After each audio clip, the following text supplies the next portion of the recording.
Jeremiah, the success you guys had running the ball on Saturday, what impressed you the most about the way the offensive line opened up holes and the way you guys were kind of able to turn out some chunk plays? Okay, yes, sir.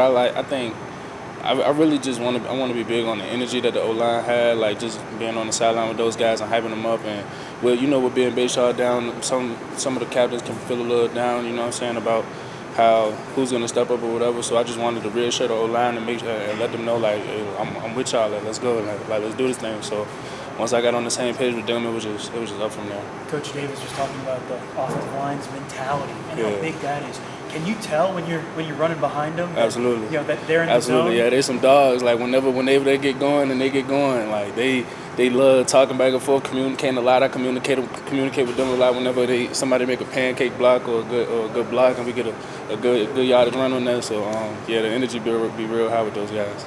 How big did your eyes get on that run at the end of the first half where you got so close to the end zone? Absolutely. As soon as I seen the hole, I just took it. You know, I just stuck to my coaching points. Coach Brooks had told me to hit out the front side and the back side. So that's what I did. I just read my keys, and once I saw the hole, I just hit it. You got a carry at the 3-yard line. Did you get tripped up there? And how close were you? I was sick after that play, man. That should have been my first career touchdown. So, you know, it all happens. It happens to the best of us. So, you know, it's definitely a play I would want to get back in the future, but I can't dwell on the past. So I just worry about the next play and worry about going forward. That game allowed you to learn a lot about yourself. The rebounding after near the goal line, coming back after the lost fumble. What did you learn about battling some game adversities? Absolutely. Flushing it when something doesn't go right. Having a big brother kind of role model figure as Bayshore too, and in the same room as me, he just always, after every big play or after any play, as a matter of fact, he always reminds me to go back to neutral and just stick to my coaching keys and just remember me to reset after every play and just get ready for the next play, because that's what it's all about.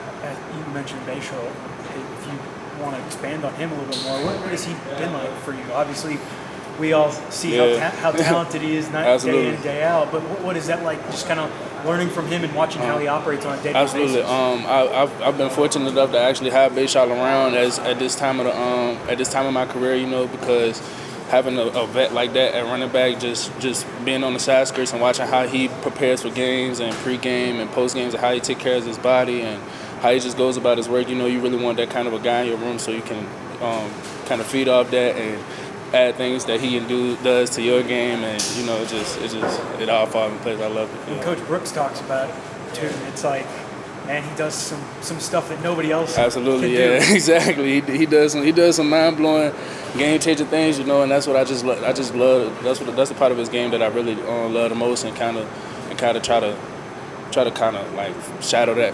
But that's. When you look at Clemson's defense, especially their run defense, what do you guys need to do Saturday? Honestly, I feel like we just need to be the more physical team.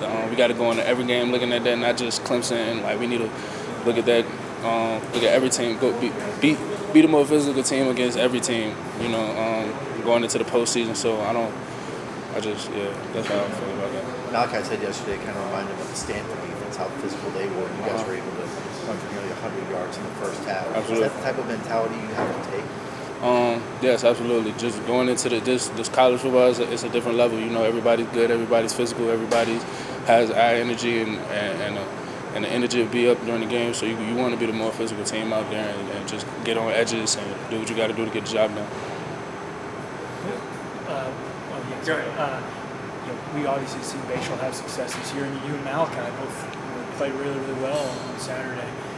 What do you feel like it says about the running back room as a whole that you guys are able to have success like that? I feel like we just feed off of each other's energy. You know, one play Malachi could be high up energy, and then whenever he gets tired, I come in or whoever we have at back goes in, and we just feed off of each other, and we love seeing each other eat. You know what I'm saying? So if I'm on the sideline, I see Malachi or Bayshore in, and they make a big play, we all up on the sideline hype, and you know what I'm saying, we turning our teammates up, and it's just vice versa. It's just like that. We love seeing each other eat. We love seeing everybody, you know, do good in the game. So I feel like that's probably where we are at this point. One of the things Coach Davis, we talked about with him, just the different wrinkles, of course. Mm-hmm. You guys got pitch plays and split backs and backfield and stuff.